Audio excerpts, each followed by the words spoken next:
Welcome to my YouTube channel. आज हम NCERT physics का जो है चैप्टर नंबर 4 शुरू करने वाले हैं।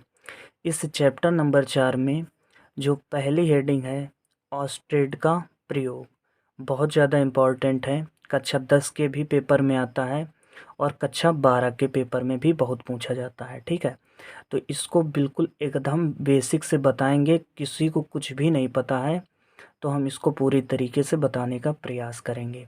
ठीक है, तो पेपर में आपसे पूछा जा सकता है ऑस्टेड का प्रयोग क्या है, इसको समझाइए। यह पूछा जा सकता है धारा का चुंबकीय प्रभाव संबंधी ऑस्टेड का प्रयोग समझाइए। ठीक है, तो इसमें क्या होता है, ध्यानपूर्वक समझना। क्या होता है कि 1820 ईस्वी में डेनमार्क के एक प्रसिद्ध वैज्ञानिक थे, यानी डेनमार्क के प्रसिद्ध वैज्ञानिक ऑस्ट्रेट ने 1820 ईस्वी में एक प्रयोग किया। डेनमार्क के प्रसिद्ध वैज्ञानिक ने 1820 में एक प्रयोग किया, जिसके आधार पर उन्होंने यह पाया कि जब किसी चालक तार में, ये क्या है तुम्हारा, एक चालक तार है, तो जब किसी चालक तार में हम क्या करते हैं, धारा प्रवाहित करते हैं।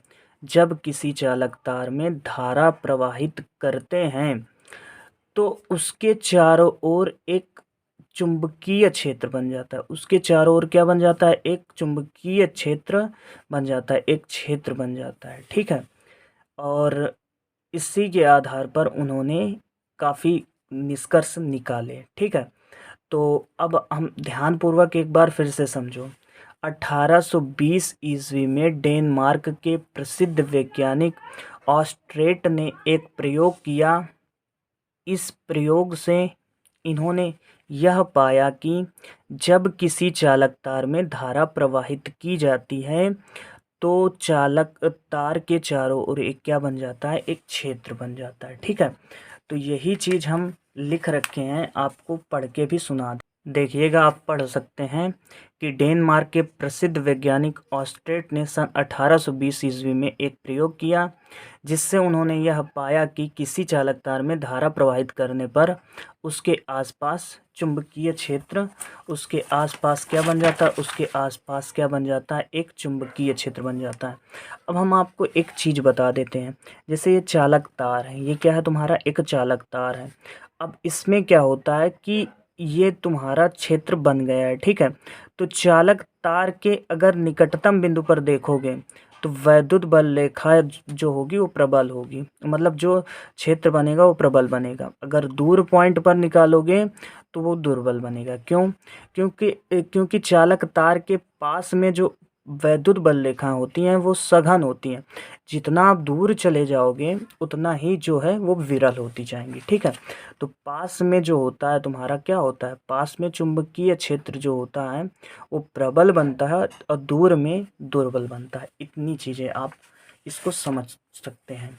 अब देखिएगा प्रयोग कैसे किया था उसको हम आपको बताते हैं। अब सबसे पहले इन्होंने क्या किया था, तो सबसे पहले एक चालक तार PQ लिया था। तो सर्वप्रथम एक चालक तार PQ लिया, उस तार में एक सेल और एक कुंजी के लगा दी।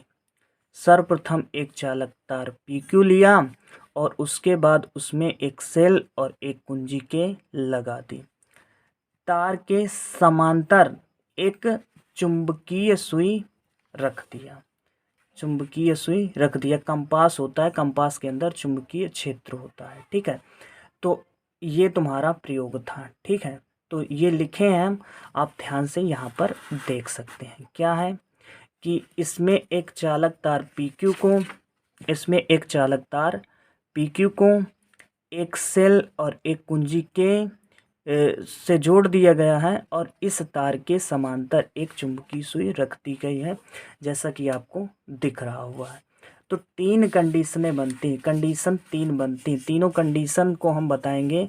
तीनों कंडीशन का प्रयोग कैसे किया था इन्होंने, तो ध्यान से समझिएगा। पहला जो प्रयोग था उसमें क्या किया था, पहले कुंजी को तुमने ऑफ, जो ऑस्ट्रेट थे उन्होंने कुंजी को ऑफ ही रखा था। दूसरे पर ऑन कर दिया था और तीसरी कंडीशन पे क्या किया है, देखो इनके ध्रुव बदल दिए हैं, बैटरी के क्या बदल दिए हैं, ध्रुव। तो इन तीनों कंडीशनों को हम वन बाय वन करके समझाते हैं। तो देखिएगा फर्स्ट कंडीशन क्या बनी है।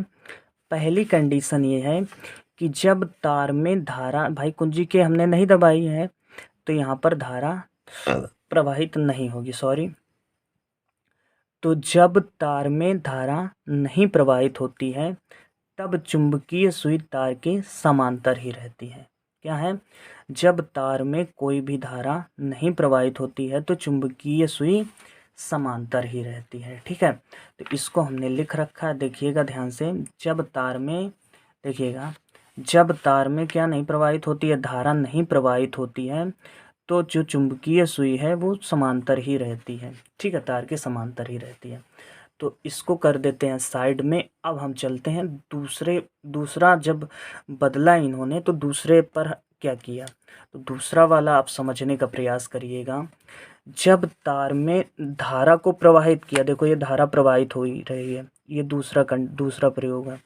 तो जब तार में धारा को प्रवाहित किया, जब तार में धारा प्रवाहित किया तो जो सुई थी वो एक और क्या हो गई है, विक्षेपित हो गई। इधर देखिएगा सुई समांतर थी।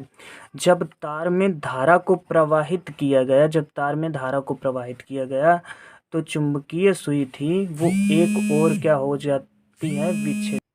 देखिएगा जो तीसरा प्रयोग था वो क्या था। तीसरे पर क्या है कि जब ध्रुवों को बदल करके, ध्यान से सुनिएगा, जब सेल के ध्रुवों को बदल कर धारा प्रवाहित, अब धारा हमेशा पॉजिटिव से चलती है, तो जब सेल के ध्रुवों को आपस में बदल कर धारा प्रवाहित की जाती है तो सुई जो होती है वो विक्षेपित तो होती है, लेकिन ये विक्षेपित पहले के अकॉर्डिंग थोड़ा सा मतलब उल्टा विक्षेपित हो जाती है। ठीक है, तो यही हम तीसरा पॉइंट लिखे हैं, देखिएगा ध्यान से।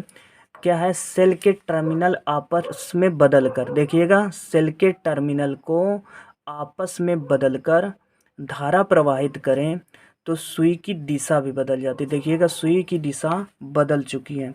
पहले सुई कैसे थी, तो पहले जो सुई थी वो ऐसे थी, अब क्या हुई है, देखिएगा सुई की दिशा जो है वो बदल चुकी है। ठीक है, तो जब तीसरा क्या था कि जब सेल के टर्मिनल आपस में बदल करके, सेल के टर्मिनल को आपस में बदल करके धारा प्रवाहित करें तो सुई की जो है दिशा भी बदल जाती है। ठीक है, तो तीसरा पॉइंट भी आपको समझ में आ गया होगा। अब इस प्रयोग से जो बाद में निष्कर्ष इन्होंने निकाला और सबके सामने प्रस्तुत किया, वो निष्कर्ष क्या था, तो वो निष्कर्ष यही था कि जब किसी भी चालक तार में, कोई चालक तार है, देखिएगा इधर समझाए हैं, तो क्या है कि जब किसी चालक तार में धारा प्रवाहित की जाती है तो उसके चारों ओर क्या बन जाता है, उसके चारों ओर एक चुंबकीय क्षेत्र बन जाता है। यही जो है वो निष्कर्ष बाद में निकला। यदि किसी चालक तार में धारा प्रवाहित करें तो तार के चारों ओर चुंबकीय क्षेत्र बन जाएगा। आप सभी लोगों को देखिएगा स्क्रीनशॉट ले सकते हो, ये पूरा का पूरा स्क्रीनशॉट आप ले लीजिएगा और नोट्स बना लीजिएगा। अच्छा, अगर ये वीडियो पसंद आई हो तो चैनल को सब्सक्राइब और लाइक कर दीजिएगा। धन्यवाद वीडियो को आखिरी तक देखने के लिए।